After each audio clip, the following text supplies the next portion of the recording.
In the Philippines, more than 800,000 women and children work in the sex trade.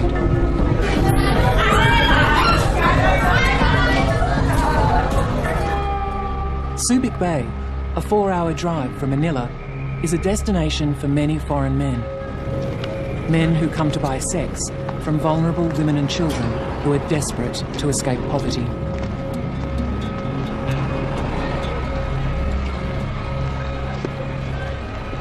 Children like Apple, who lives and works on the streets.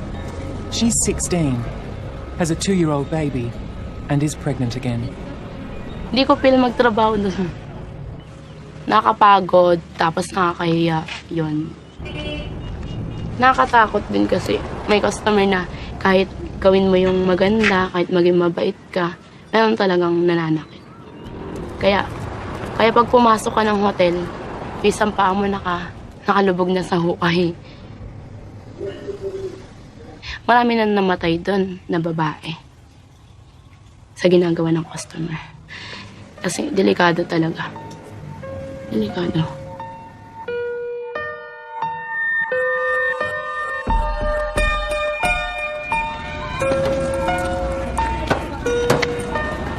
One man has fought for the rights of Filipino children for over 40 years.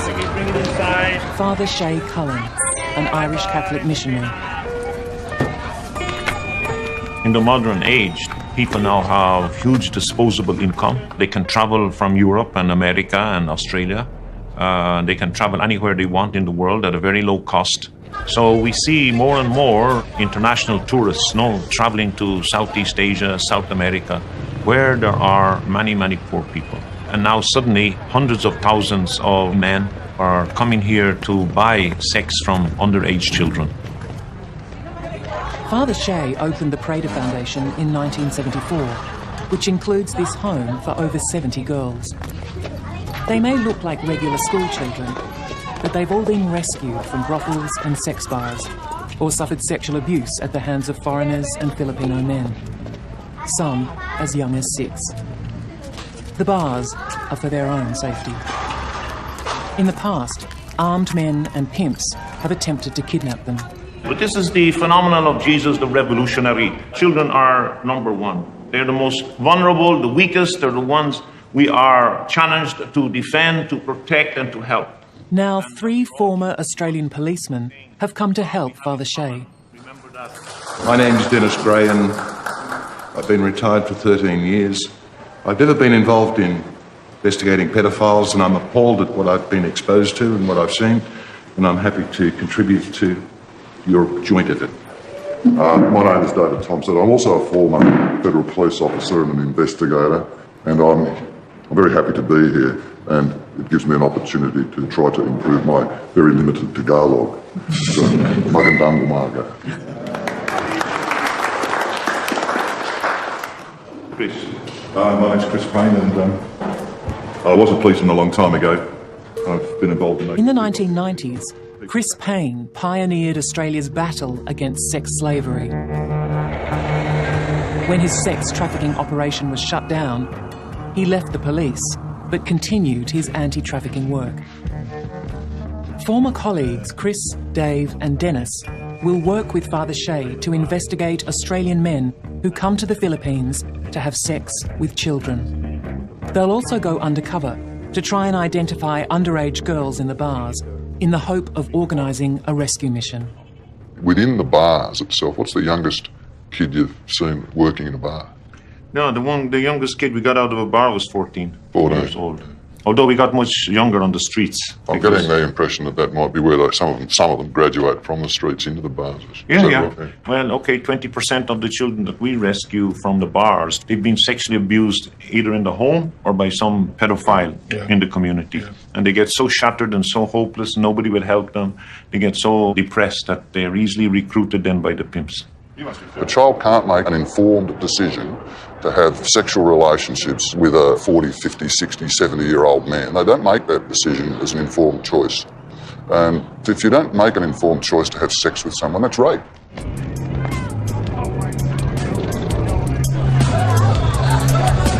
That night, Chris, Dave and Dennis pose as tourists to go undercover into Subic Bay's sex bars.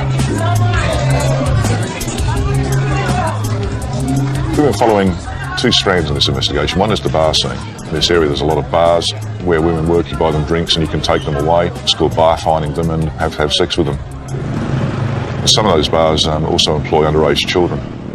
Underage here is under 18 to work in a bar, but some bars will try and employ girls as young as 13 or 14.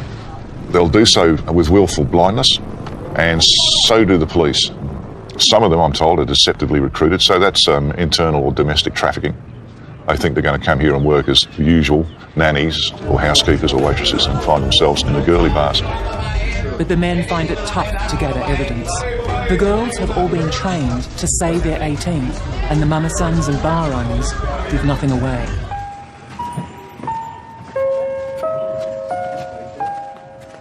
Michelle was underage when she once worked in Subic Bay's sex bars. But before that, aged just 14, she lived with a 37-year-old Australian, Marcos Gonzalo. In 2010, Gonzalo was arrested and charged with child sexual abuse.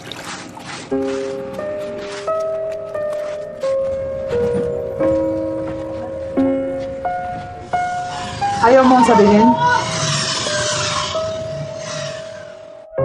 Gonzalo was released on bail and disappeared, despite a court order stopping him from leaving the country. He may be hiding out in the Philippines, or he may have fled illegally. Dave takes a victim statement from Michelle, hoping to find out, and to establish a prima facie case against Gonzalo.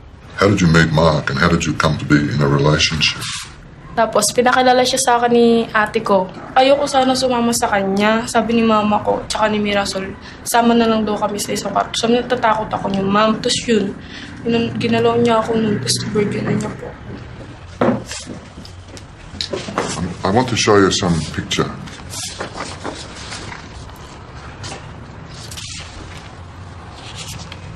Can you tell me if you know that name? Marcos. Where is that picture taken? Do you know? Sa kwarto niya sa baseball. Pinakulong niya ako sa kwarto. Hindi niya ako pinapalabas. Mark used to lock you in the room, is that correct? Did he tell her what would happen if she did get out? Patayin niya ako, wow. Ayaw niya akong pag may mga lalaki, ayaw niya akong may kasama doon. Kahit may dyan yung kaibigan ko, ayaw niya. Gusto niya, isa ko lang. Kasi pagkasama niya ako, may iyak ako lang. So, ginawa niya sa akin.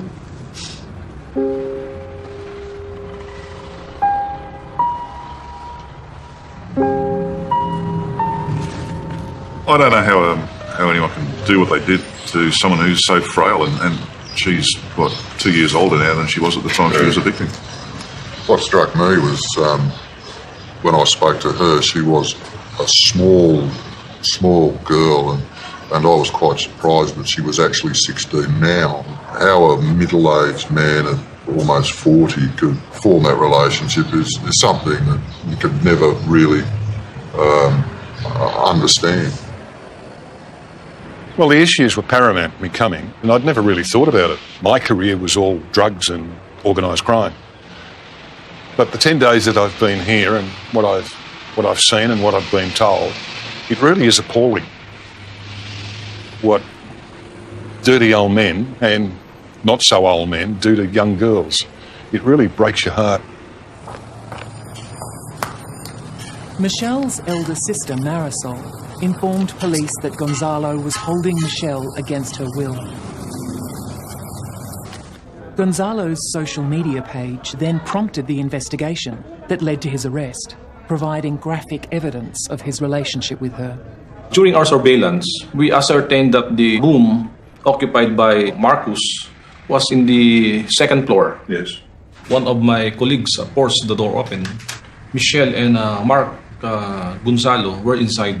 We asked him what Michelle was doing there, and Mark told us that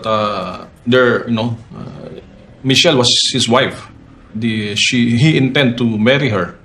We told him that it's impossible, So what's the current status of the charge against Mark?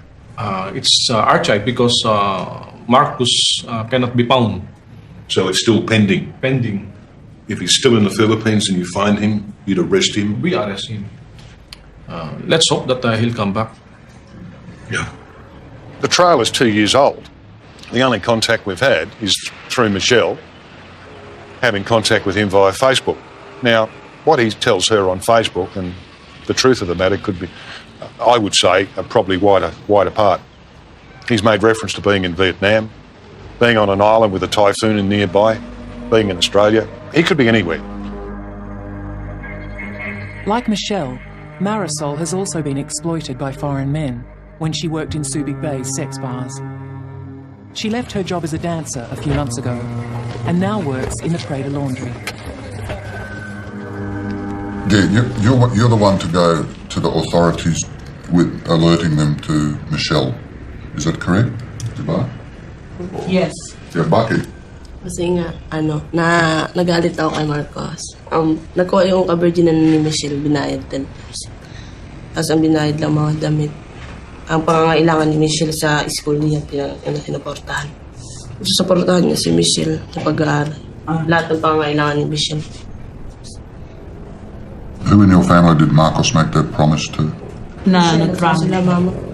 I also believe you withdrew your complaint in the court case involving Mr. Marcos.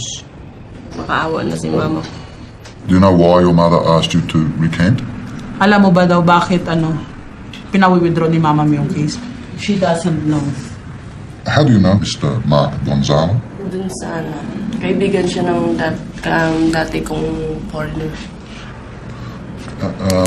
What's the name of your former boyfriend? Who is your former boyfriend? Torn. Former boyfriend is Torn. Norway. Huh? Norway siya. From Norway. Supportan niya ako sa pag-aaral. Huh? Supportan niya ako sa Torn Northway was one of the many foreigners that patronised Boyd's Bar, above which Marcos Gonzalo lived. Marisol alleges that Torn sexually abused her from the ages of 11 till 16. He was a close friend of Marcos Gonzalo's and introduced him to Michelle, Marisol's sister. When Michelle was rescued from Gonzalo, she was put into Prader's care. She now lives back home, but is kept an eye on by Marlene, a Prader social worker, who was herself once rescued as a child by Father Shay. Dave and Chris have come to gather more evidence from Michelle. They know her mother knew Gonzalo well, but decide not to question her at this time. They start by examining the gifts Gonzalo gave to Michelle. These two are Australian. I can see that's an Australian compliance thing. Can you confirm that these are the clothes and that this is the bag that he brought for you from Australia? Michelle, these are the original letters, the original ones that Marcos wrote to you?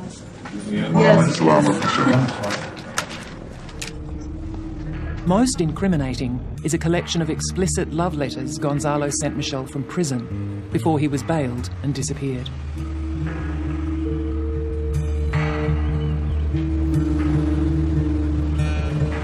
If these letters had been written in an Australian prison to a witness in an Australian jurisdiction, that some form of offence for trying to interfere or intimidate the witness would be liable for that. There's constant reference to the fact that he's almost begging her to withdraw her affidavit so that she and he can go free and resume the relationship that they've been in. There's nothing in those letters to suggest where he would currently be or where he has been in Australia, where he lived his past life. There's just nothing of that nature. He doesn't leave too many clues, does he? As to his background, right? That's worrying because it would indicate to me that he's not just a middle-aged man who's stupidly fallen in love with a young girl. He's a serious abuser.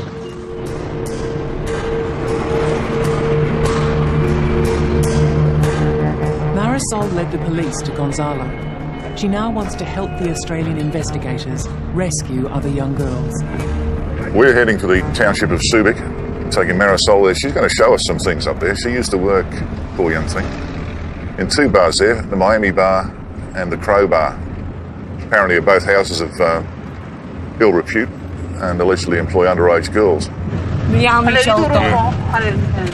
Alam mo ba kung may nagtatrabaho sa Miami? Na minor? Oo. Paano mo sila nakilala? Dati kung ano yun, sa barkada ko dati yun. Those minor who are working in Miami. Hazel, Lea. Tapos nakalimutan ko yung pangalan. Nasa 16 yun. Hazel is 16 years old. Lea. Lea. Magsi-16. What was the salary? How much did you got paid by, what, drinks? Magkano daw yung sweldo mo? 100. Her salary in Miami is 100 pesos. A day? A day daw yun.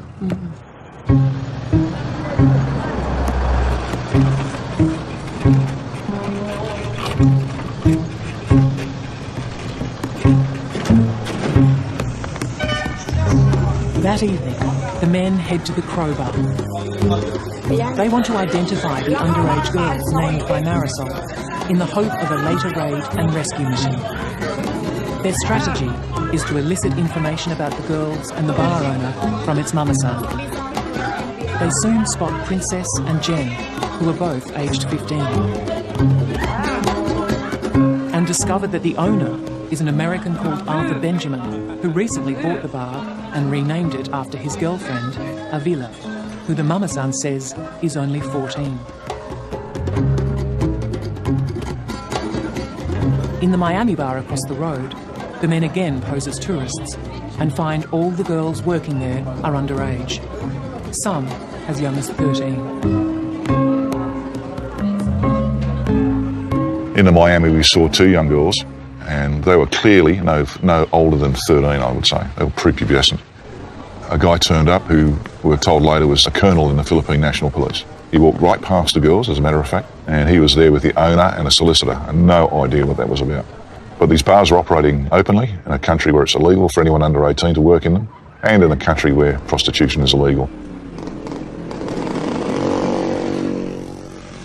We spoke to Marisol and she told us about certain women who were working in the girls in the Miami bar and another bar. And then we went to those bars, acquired some photographs of those people. Oh, brilliant. Okay, these are the photos of the suspected minors, right? Yes. These kids, these are really underage children. Look at that. There's no raid on these clubs, and if these children are not rescued, then I'm sorry to tell you that for sure there's corruption at the highest level. Okay? We know it.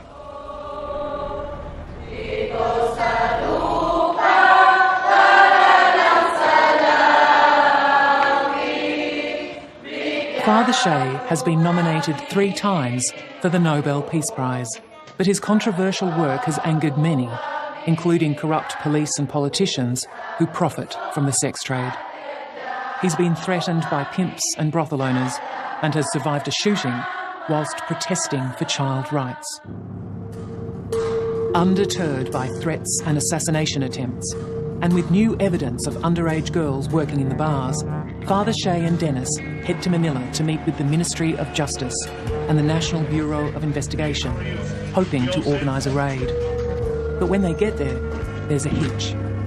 They're told they'll need an affidavit from Marisol and Michelle, who also know some of the minors, before any raid can proceed. Father Shea wants to ensure that the raid is a success. So he recruits another expert to plan a sting on the 2 bars. Hello, John. Very welcome. Hey, Good Father to see Shea. you. It's good to see you. It's been a long journey to get here. Great. It's been like, 5 years since I sent you the email saying that... John Curtis, a former Australian Special Forces officer, is the founder of Grey Man, an organisation that rescues children from the sex trade in Asia.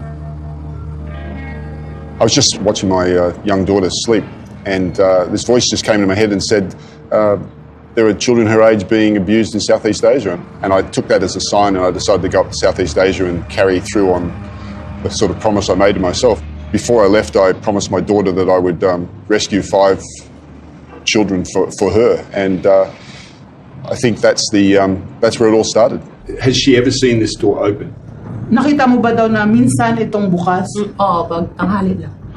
This door is open. John works with Marisol to plan the sting on the 2 target bars. Only in Sa baba. Diba? May hagdanan kasi iyan eh. Paikot yung hagdanan niya. Papunta pa exit. Meron naman ditong short time room. Whilst John is setting up the sting, the other investigators head to Boyd's bar, which Gonzalo lived above with Michelle. They want to corroborate Michelle's victim statement so they can build a case against Gonzalo to present to the Australian Federal Police. Under Australia's child sex tourism laws, if convicted, Gonzalo could face a maximum 25-year jail sentence. the NBI Michelle describes the night of her rescue and Gonzalo's arrest.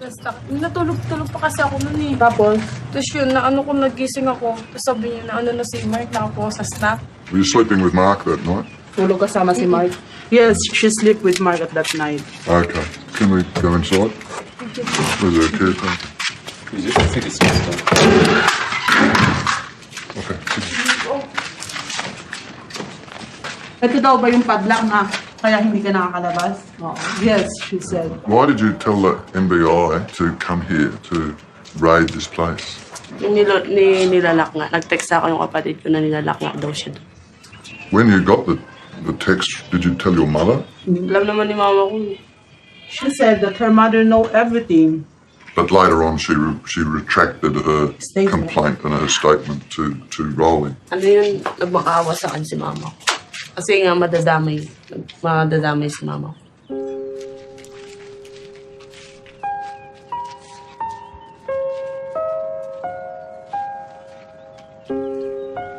When you lived here, how did you feel? Nung nakatira ka daw dito, anong nararamdaman mo? Malungkot. It's okay to give her a hug. She needs.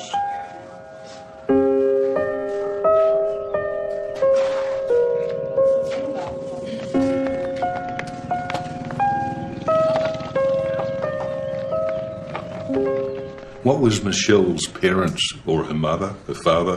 What was their attitude when you told them of what had happened? They were angry At who? at us and the elder sister, Mira, Why were they angry with you? because they told us that we're meddling with their affairs, Who said that? the mother. And then even while at NDNBI, the mother was kept calling Michelle and the elder sister, telling them to go home, not to pursue the case anymore, because because Mark loves you and he will marry you, like that. That is the mother of Michelle. Hello, mabuti. Kristeta. Dave decides it's time to interview Michelle's mother. I understand that the NBI arrested Marcos Gonzalo and put him into the prison because of a complaint made by you. Okay. She cannot remember anymore. And the complaint was about Marcos having sexual relations with Michelle. Pinirmahan ko yun? Wala akong pinirmahan yun. Nabutang ako doon sa NBI. Alam ko yun. She cannot remember anymore what documents she signed, but instead Michelle remembered her mother signed the documents. There was also, I believe, a second document where she recanted the first document. Can you tell me anything about that?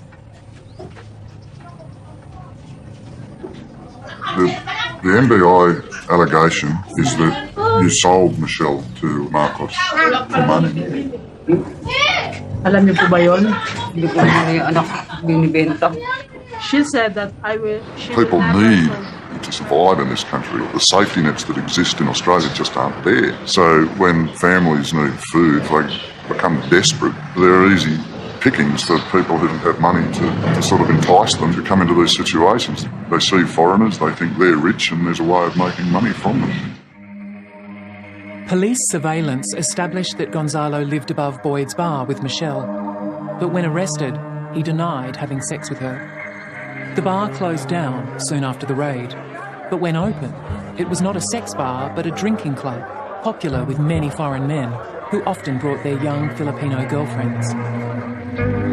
Its owner, Boyd Smith, came to Subic Bay from Australia a few years before. The investigators have discovered Boyd's current address from the bar's landlord. The motor? Yes. They hope Boyd Smith can tell them where Gonzalo is hiding. Is this his house? Yes. Now he's living there. Oh, gusto sana namin makausap si Boyd. About po. Boyd. Good, thanks. My name's Chris Payne. We're following up on some of the events that occurred in Boyd's Bar 2 years ago. We're particularly interested in finding Gonzalo. Yeah, I'd love to get him too, yeah. Yeah. Why's that? He owes me a lot of money too. The young victim was a girl called Michelle. Victim, yeah, that's a loose word. So was Marcos staying there with the girl? No, he was, we were actually, he was up there alone, yeah. The thing is, it's, Dennis is my name, by the way. Yeah, Dennis. How you doing, bud? Yeah. Bag of nerves, Whoops. mate. Mate, can we get out of the sun? Sure. Do you mind if we just under the shade? Yeah. I'd offer you a drink, but it's got nothing. Enter? Yeah. Safe to enter? You're not going to bite me leg off. Well, thank you for that. We're going upstairs. Away from the dogs. All right. Angela, come on. So what do you say about the police allegation they made against you that you knew what was happening? They didn't care about Mark and what he'd done. They did allege that you knew that Michelle was underage and that she was staying with Gonzalo. They did allege that you knew that Michelle was underage and she was having a relationship She was my nanny's daughter. Yeah. And she was at the place all the time. And they also allege that you knew she was in a relationship with Gonzalo. No. Who said that? That's what the police alleged. On the morning that the NBI came to Boyd's Bar, it was, 6 o'clock in the morning? 5 or something. And they came sort of through the door instead of opening it. Oh, yeah. That morning, like, I heard something weird going on. And I heard something bang, big bang. The big window, they fucking break it. So like, shit, and then Mark, I heard like screaming, like said, Boyd, like that. And Michelle and Mark were found upstairs. Yeah. In the same room. Yeah. Yeah, at the That's what I heard, time, Mark drunk. In the same room. They're not naked. They were naked. No. They weren't naked. They're not naked. I don't know. They'd had time to put their clothes on, eh? No, because Mark is really drunk that night. Because we are all drinking that night. Boyd's wife, Jen, suddenly provides the investigators with a breakthrough. After the release from the cage, Mark stayed with you for 1 week. Mark stayed with us because no one's gonna stay. So until Mark go back to Australia. Paano nalamang bumalik si Mark sa Australia? Hinatid namin siya sa airport. Jen also gives the investigators a copy of a passport belonging to Marcos Gonzalo. It is now clear how, after skipping bail, he was able to defy the court order put in place to stop him leaving the country. His real name is Michael James Hackett. When the police charged, he was charged in the name of Gonzalo. Did the police ask you for passports or anything, did they? No, they don't care. They just wanted to, I don't know. So they just took his word for what his name was? Yeah. They didn't even... If Gonzalo were arrested in Australia for the same offence, simply releasing a foreigner on bail and just taking his say-so as to his identity would be unheard of.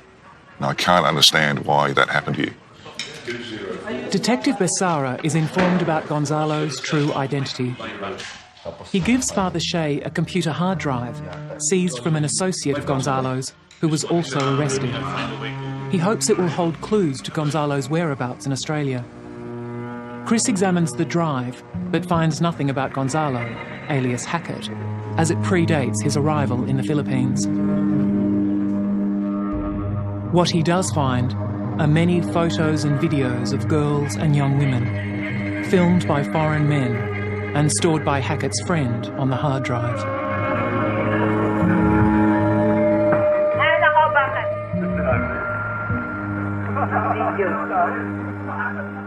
At some stage, he's acquired this very large collection of some pretty serious child pornography.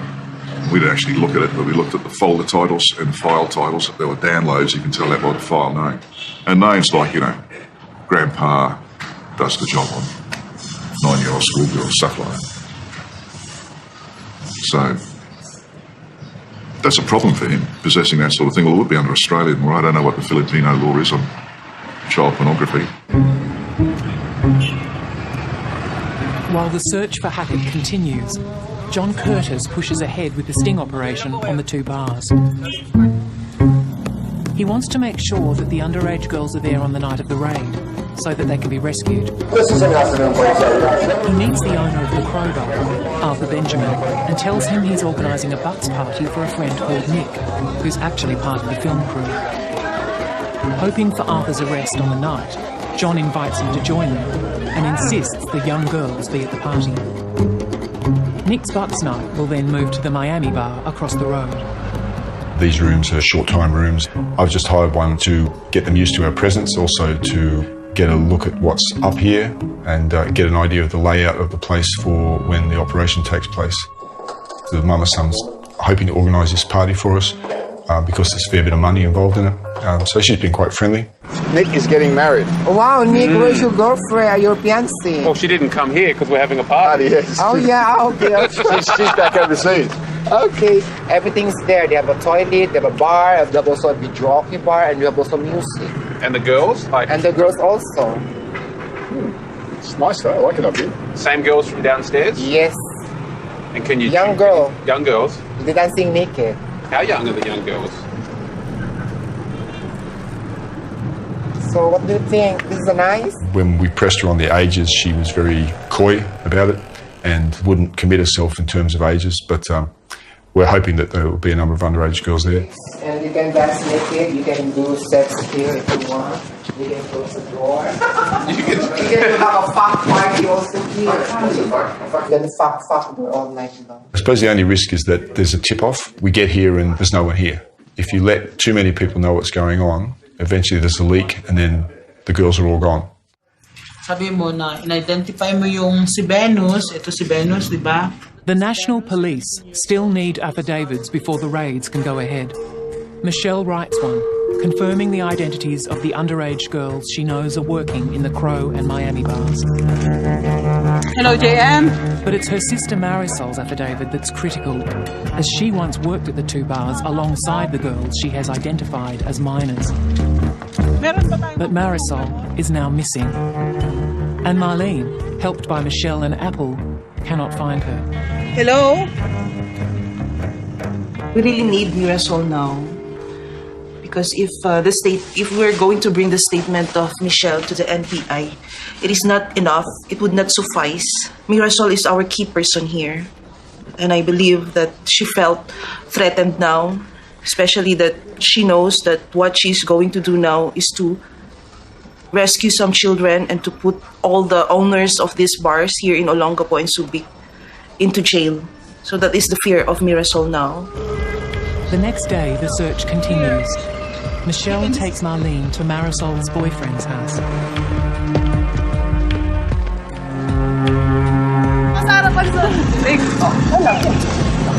She's here. On the street. Mahal niyo talaga ako. Hanap niyo ako. We love you. That's why we're looking for you. Okay. So ito, gagamitin ngayon natin ito. Isasubmit natin bukas sa NBI at panunumpaan natin yon, no? Na totoo nga na merong mga nagtatrabaho mga minority edad doon ng pagre-rescue doon sa mga batang ito. Ikaw pang tagaligtas nila. Tagapagligtas, Angel de la Guardia. Angel de la Guardia. No?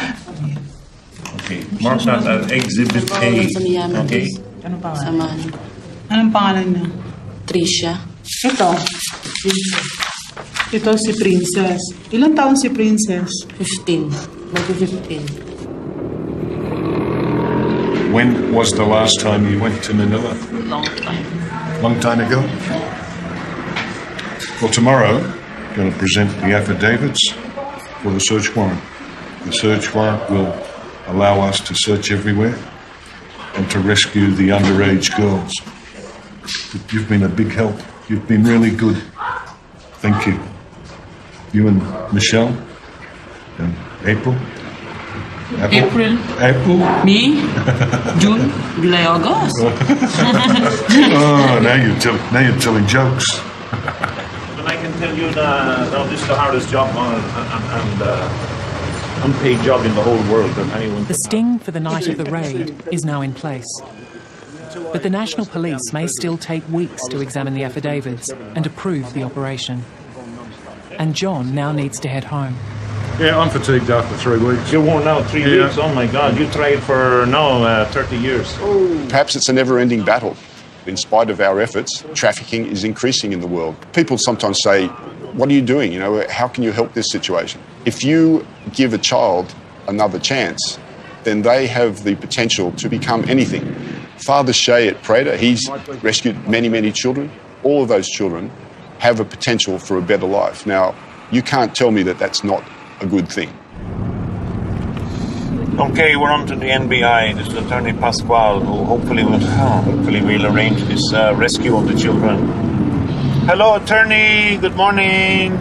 Affidavits in hand, Dennis and Father Shea head to the National Bureau of Investigation, along with Marisol, Michelle and Apple, who've all helped formally identify young girls.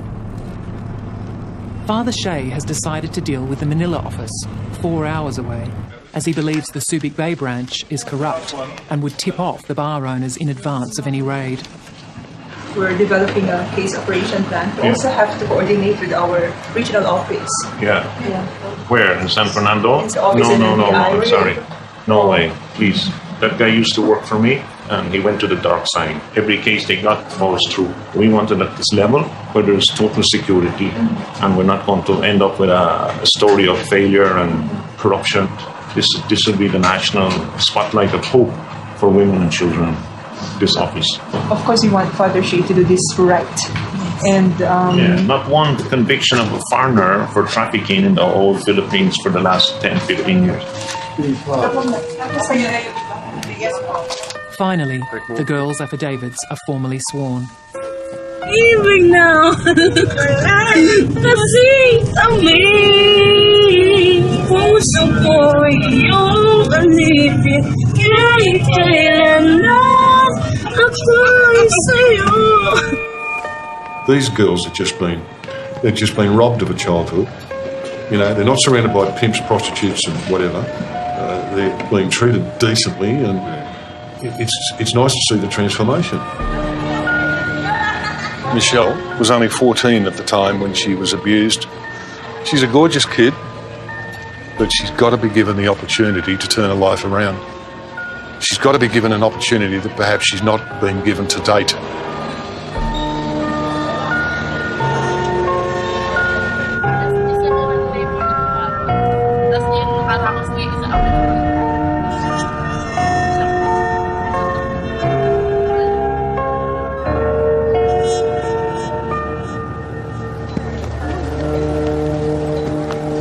The next day, with the raid now set in place, Dennis feels it's time to present a file on Marcos Gonzalo to the Australian Federal Police. I don't think we should try and imitate what the AFP do, because quite frankly they're going to pick up any deficiency straight away.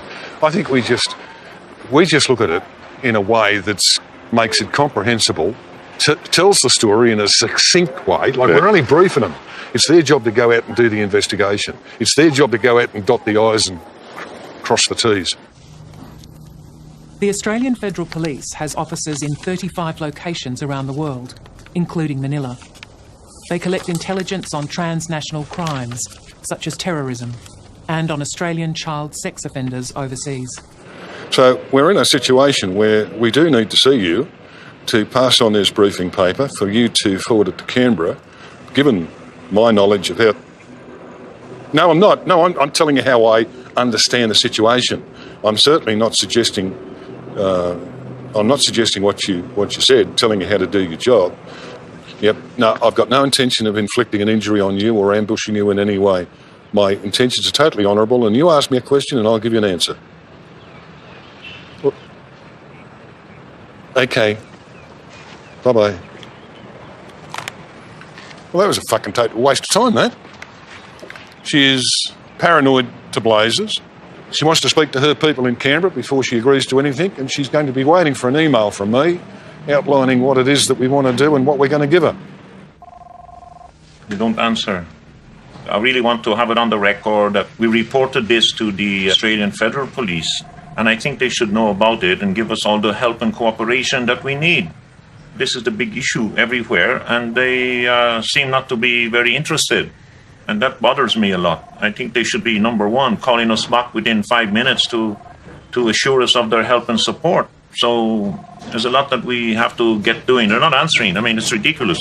No, they should have a hotline.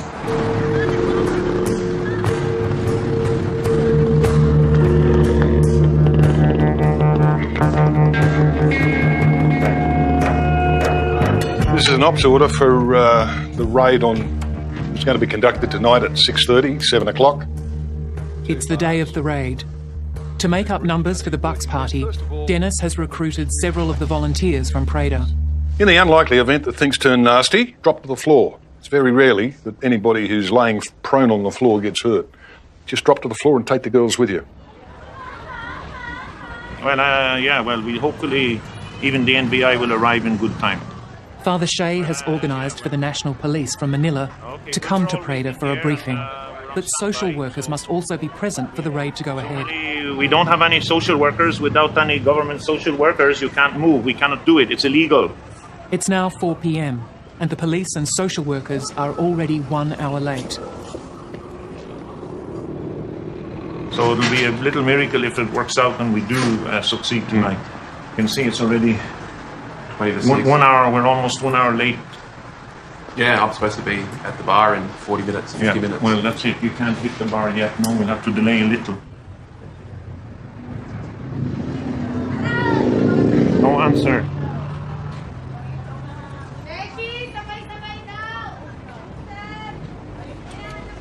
No, I just can't get any connection to the social workers who are supposed to come here from the government office to rescue the children. We're not sure if they're going to show up anyway now. But we just have to be patient and let's hope it's going to work. Anybody on board? Are they all here? Father Shea decides that Nick and his guests need to leave for the Bucks party, hoping that the social workers will turn up. Oh, this is the DSWD, the social worker director. Yes, hello. Okay. Well, the NBI they're a bit late, but they're on the way here. You mean to say your social workers did not proceed here to Prada? No. Well, where are they now, please? Oh, God. Okay. We'll wait for them. Thank you, Lina. God bless. Okay. The raid is in trouble as the crowbar shuts at 10 p.m. Finally, 4 hours late, the police arrive, followed by the social workers. Welcome, Dennis. Good to see you.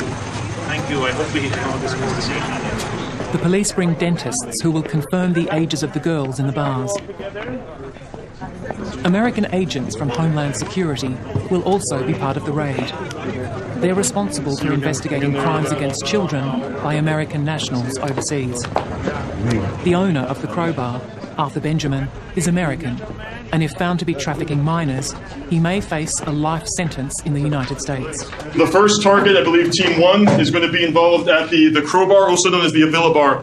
So as someone pointed out earlier, it's very important that we hit both bars at the exact same time to make sure these girls and other individuals don't go running in a lot of different directions. We want to maximize the victims that we rescue. We've got to be fluid and fast.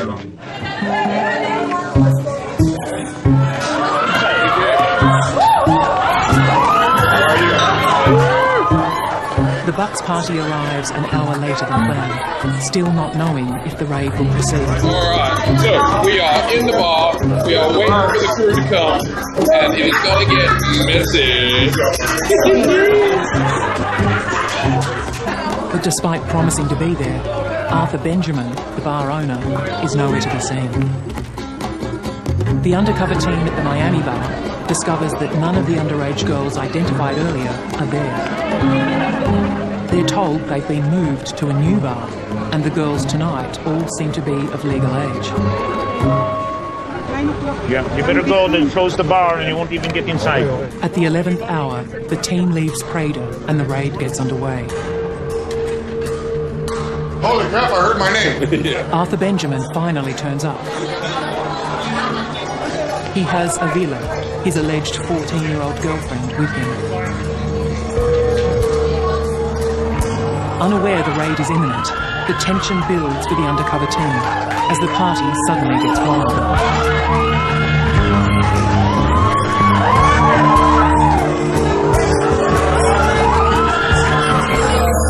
And the pressure is increasing for them to pay the girls for sex. Hey, you take all my beer! Money on it. Who put the money on there? I used to give her 500 pesos at a time just so she'd take it up her ass. So do 100 in pussy, 500 in her ass. See the sign, crowbar, that's it. Crowbar. That's it. On the left. Stop, go. Get out, go.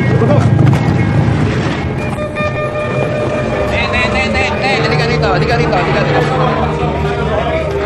Babae, dito muna, girls.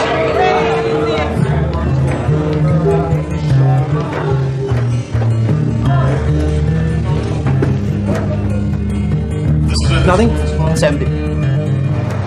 Both bars are raided at the same time. At the Miami, none of the girls in the Prater report are found. But the new girls working there want to file charges against the owner of the bar. They've been trafficked from a distant province with the promise of work at a beach resort, not prostitution in a bar. One of the girls is found to be a minor, and the mama-san is arrested on trafficking charges. I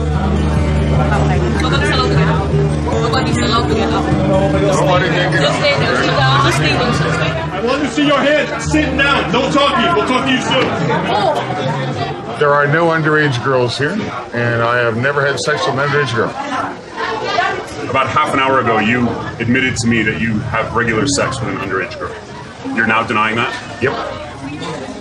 Dental examinations prove that some of the girls working here are under 18, including Princess, who was identified earlier. Yeah, true. You could have got a free dental checkup. Well, that's what I was looking at. Huh? Didn't work, did it? Well, we're happy that we will be able to rescue some of these minors. They shouldn't be here. Yeah, they should be in school. Anything. So I'm being arrested for what? Child abuse or hiding minors. There's no minors here. Well, I'm minors here. There are minors. Where? So there are no minors here. Oh, okay, fine. I'll do it. Yeah, no problem. The Crowbar's mama-son is also arrested. The rescued minors and trafficked women are being taken to a local social welfare centre. Arthur Benjamin will be making the long trip to Manila with the NBI.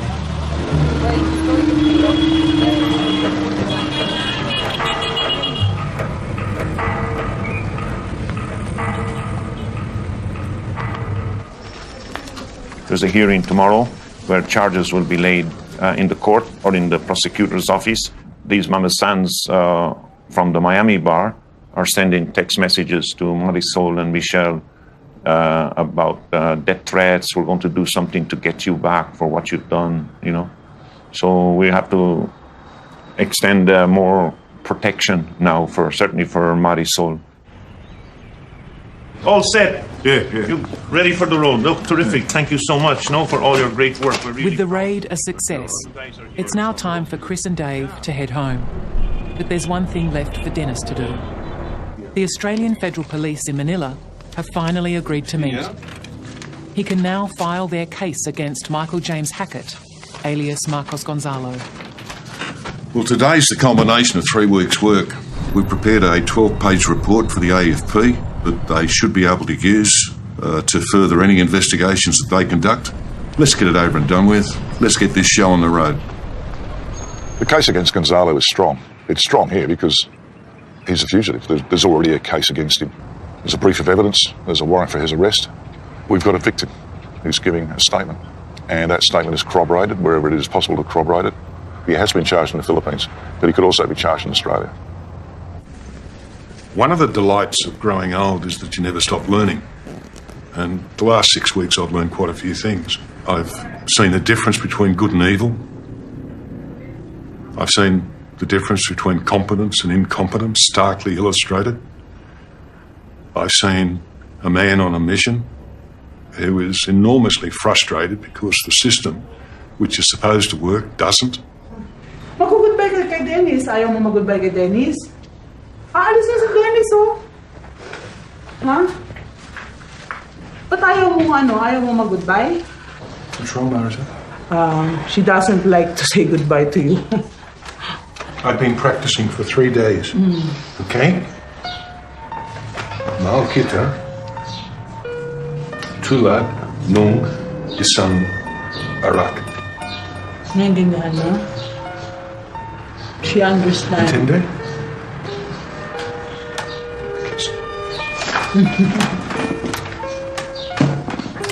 Look after yourself. Okay. I gotta go home now.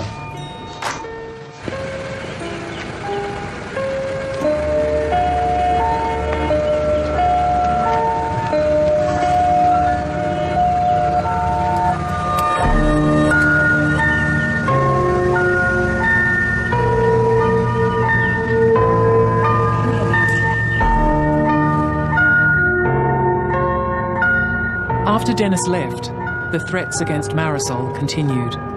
She's since gone into hiding. The Australian Federal Police has now located Michael Hackett in Queensland, but will not pursue him for any crimes.